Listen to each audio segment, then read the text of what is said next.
Pulling out the coupe in the lot. Going for 12 for a swat. Busting all the bells out the box. Hit the lick with the box. Had to put the stick in the box.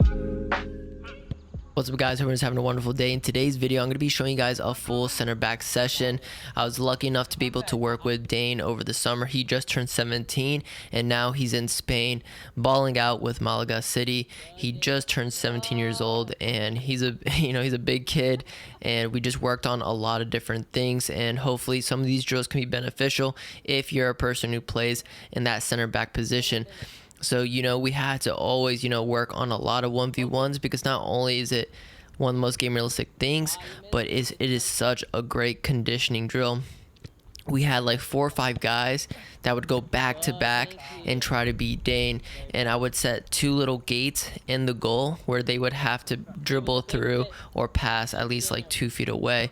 So this was not only great for Dane to work on his fitness, but it was also a great way for him to work on that defending, because he was going against some older guys, and it was just a great challenge for him. Once he started getting tired, that's when we started really making it hard for him. We were dribbling past him. He started making like these easy mistakes that he shouldn't have.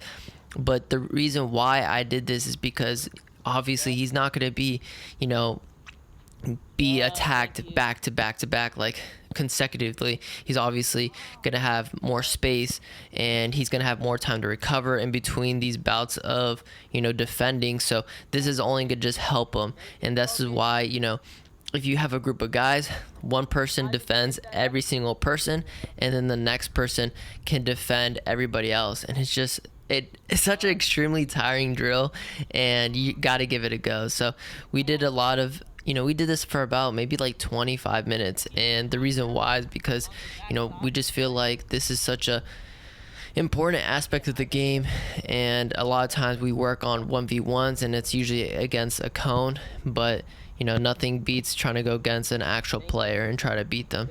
So always implement 1v1s. It's a lot of fun. Have a group of friends do it with you, and even if it's just you and a friend, you can do a battle where you set up 2 goals and just go against each other. It's an extremely beneficial way, not only for the attacker but also the defender.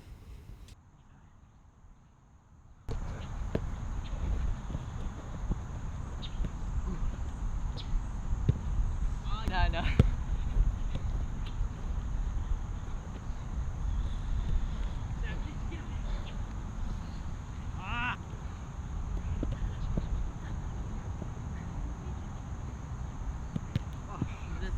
I'm tired. Let's go.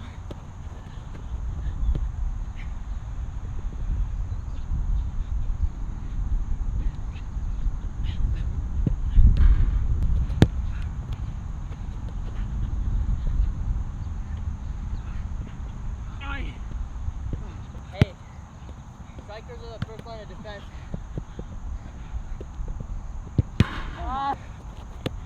Boy, that is nice.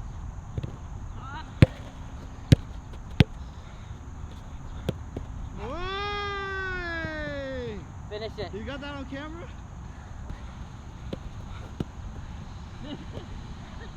It's okay, he's a striker. Yeah, get there. No. Oh, no. I'm good. As long as I don't shoot on your body will. That's for sure.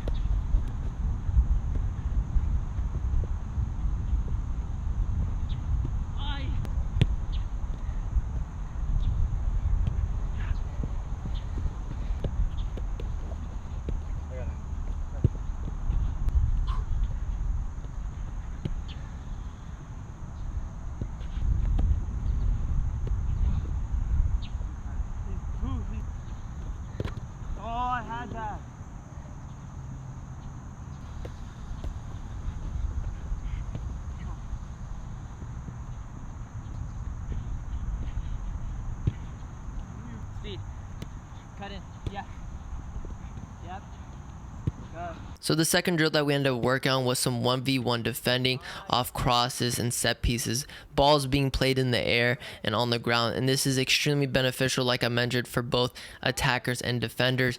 But this is great for Dane, especially as a center back, trying to ensure that the ball is cleared from that dangerous area and that we avoid any possible goals being scored. And this is great for also for attackers as well, trying to lose that mark and trying to create that space for yourself so that you can get a shot, or even to hit it back into across the box for another opportunity. So amazing and very difficult drill.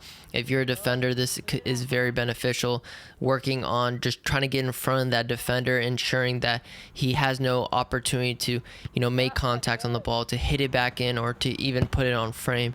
So really make sure that you get in front of that player, go towards the ball, don't wait for it.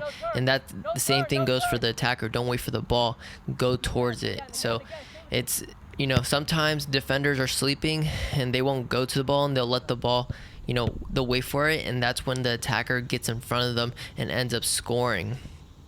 The next drill we end up working on was, again, 1v1s, but coming from an angle. So this is more from a perspective of a winger going towards the center back. So I played the ball out wide to the winger, and the winger had a 1v1 with Dane, and he has to defend that same concept, working just from a different angle, different perspective. Instead of down the middle, now he's coming from, the attacker's coming from the side position, and then just working on defending. But yeah, some great stuff, very simple drills, and we just try to replicate the game situations as closely as possible so that when Dane goes into the game, it's just very easy for him to transition everything we've been working on.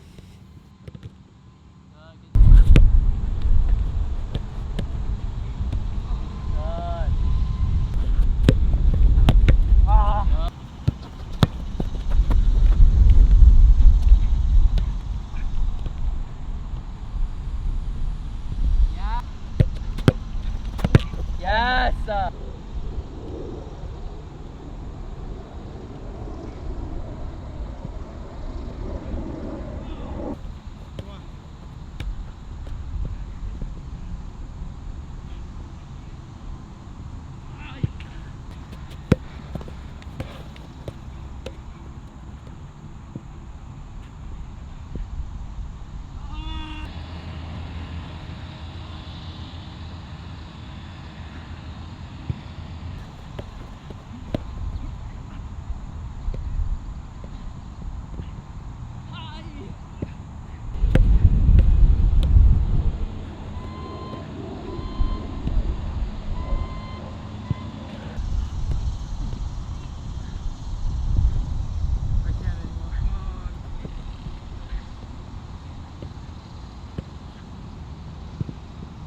So here's session 2. We started off with just some one-touch passing, just getting some nice touches on the ball. After we did a couple minutes of that, we worked on some long balls, which is extremely important for a center back, being able to distribute the ball out wide to the wingers and fullbacks. And then we went into some 1v1 attacking and defending. So even though Dane is a center back, I still want him to be good with his feet. And so I set these goals about 3 feet apart, and essentially you're just trying to score it in each goal. You defend your goal, you attack at your goal. So if you win the ball, you take it and you try to beat the player. And even if you're a center back, you still have to be good with your feet. These center backs, these defenders nowadays are becoming more versatile, and it's very important that even a defender is good with their feet, because the more confidence you have, even when an attacker, let's say the striker, presses you and you're comfortable having the ball at your feet, you shouldn't have an issue dribbling out of tight spaces, out of pressure. So this is a great drill, very, very tiring, just like the other variations of 1v1s I showed you. But man, this kicked my butt, and it's a great drill for attackers and defenders, so highly recommend it.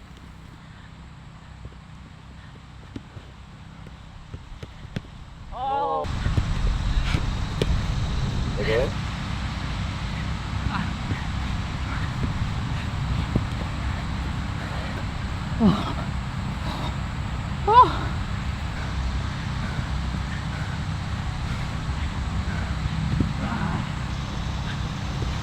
Oh shit!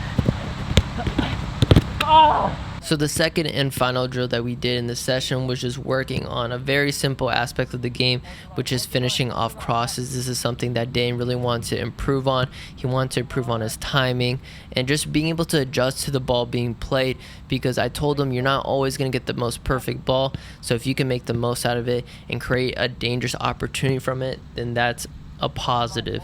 So we just worked on him playing me the ball. I played a long ball out wide to the person crossing it, and then Dane just worked on getting those repetitions of scoring off a cross. Something that we really want to focus on is his timing. Sometimes you kind of, if you notice, you see he's kind of waiting for the ball.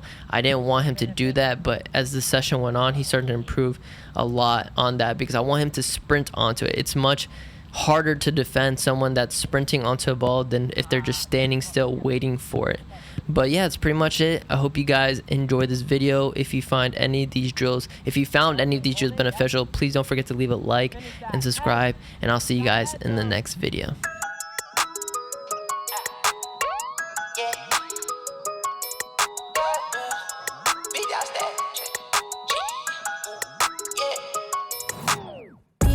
Status, I'm a big dog,